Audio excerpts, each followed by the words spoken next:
पिंपरी चिंचवड शहरात मेट्रोसाठी उभारल्या जात असलेल्या पिलरचा महाकाय लोखंडी सांगडा कोसळल्याची मोठी दुर्घटना घडली। पिंपरी ते निगडी दरम्यानच्या मेट्रोची नवीन उन्नत मार्गिका उभारली जाते, तर त्यासाठी पिलर टाकले जातात। त्यापैकी एक पिलर उभारताना या ठिकाणी हा सांगाडा कोसळला।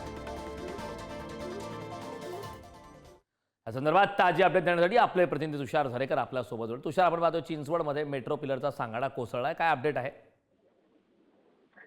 नक्कीच, कारण एकंदरीत जर आपण पाहिलं तर पिंपरी चिंचवडमध्ये मेट्रोचं काम सुरू आहे आणि गेल्या काही दिवसांमध्ये हे मेट्रोचं काम खरं तर प्रगतीपथावर असल्याचं पाहायला मिळतंय। कारण पहिली जी मेट्रो सुरू झाली ती पिंपरीपर्यंत सुरू झाली होती आणि त्यानंतर पालकमंत्री अजित पवार असतील यांच्या प्रयत्नाने हा जो मार्ग आहे तो वाढवण्यात आला आणि तो मार्ग आता निगडीपर्यंत खरं तर काही दिवसांमध्ये सुरू होणार आहे। त्याचं काम खरं तर सुरू आहे। मात्र त्याआधी जर आपण पाहिलं तर हे काम सुरू असताना जो मेट्रो पिलर बांधला जातोय त्या मेट्रो पिलरच्या कामावरतीच आता खरं तर प्रश्नचिन्ह उपस्थित होताना एकंदरीत पाहायला मिळते। कारण काल रात्रीच्या उशिरा खरं तर हा संपूर्ण जो प्रकार आहे तो घडल्याचं पाहायला मिळतंय।